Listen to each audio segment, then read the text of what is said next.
6 ফেব্রুয়ারি 2023 ক্যালেন্ডারের পাতায় দিনটি ছিল সোমবার। তুরস্ক এবং সিরিয়ার বিস্তীর্ণ অঞ্চলের মানুষ তখন গভীর ঘুমে আচ্ছন্ন। ঘড়ির কাঁটায় ভোর 4:17। বাইরে হাঁ কাঁপানো শীত, আকাশ থেকে ঝরছে তুষার আর বৃষ্টি। কেউ কল্পনাও করতে পারেনি এই শান্ত ভোরটি মুহূর্তে পরিণত হবে এক অনন্ত বিভীষিকায়। হঠাৎ করেই পায়ের নিচের মাটি কেঁপে উঠল। সাধারণ কোনো কম্পন নয়, যেন মাটির নিচ থেকে এক প্রলয়ঙ্কারী দানব জেগে উঠেছে। রিক্টার স্কেলে এর মাত্রা ছিল 7.8। বিজ্ঞানের ভাষায় একে বলা হয় মেগা আর্থকুয়েক। মাত্র 65 থেকে 75 সেকেন্ড, হ্যাঁ, মাত্র 1 মিনিটের সামান্য বেশি সময় ধরে চলেছিল সেই কম্পন। কিন্তু এইটুকু সময়ের মধ্যেই পৃথিবীর মানচিত্রের একটি অংশ চিরতরে বদলে গেল। যারা বেঁচে ফিরেছেন তাদের মতে সেই শব্দ ছিল বোমারু বিমানের গর্জনের মতো। কংক্রিটের শক্ত দালানগুলো তাসের ঘরের মতো ধসে পড়ছিল। মানুষ বিছানা থেকে ওঠার সুযোগটুকুও পায়নি। ঘুমের মধ্যেই হাজার হাজার মানুষ চাপা পড়ল লক্ষ টন কংক্রিটের নিচে। বিদ্যুৎ সংযোগ বিচ্ছিন্ন হয়ে গেল, পুরো এলাকা ডুবে গেল এক ভয়াল অন্ধকারে। চারদিকে তখন শুধুই ধুলোর ঝড় আর মানুষের বাঁচার আর্তনাদ। এই ভূমিকম্পটি কতটা ভয়ঙ্কর ছিল তা বোঝার জন্য এর শক্তির দিকে তাকানো যাক। ভূতাত্ত্বিকরা বলছেন এই ভূমিকম্পে যে পরিমাণ শক্তি নির্গত হয়েছিল তা প্রায় 32টি হিরোশিমা পারমাণবিক বোমার সমান। তুরস্কের টেকটনিক প্লেটটি প্রায় 3 মিটার সরে গিয়েছিল। ভাবা যায়, আস্ত একটা দেশের মাটি তার জায়গা থেকে 3 মিটার সরে গেছে। কিন্তু প্রকৃতির নিষ্ঠুরতা তখনও শেষ হয়নি।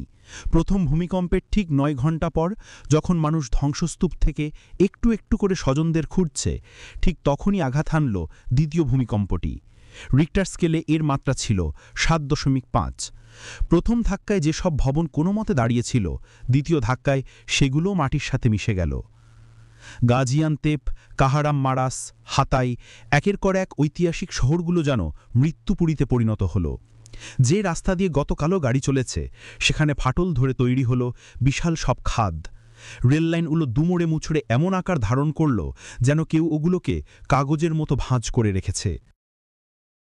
সবচেয়ে ভয়ের দৃশ্যটা ছিল ধ্বংসস্তূপের চিত্র।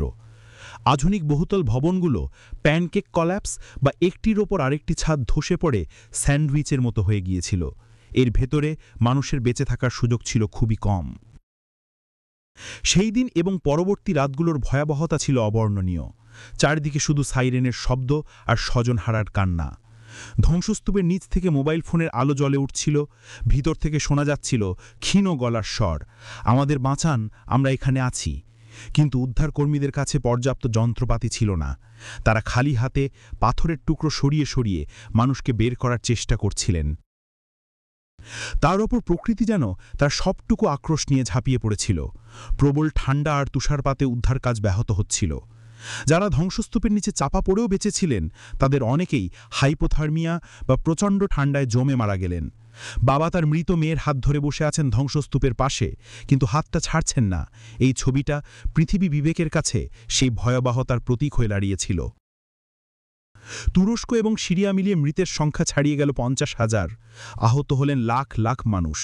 কিন্তু শুধু সংখ্যা দিয়ে কি এই ভয়ের গভীরতা মাপা যায়? চিন্তা করুন সেই শিশুটির কথা যে জন্ম নিল ধ্বংসস্তূপের নিচে, কিন্তু জন্মের পরেই তার মা মারা গেলেন।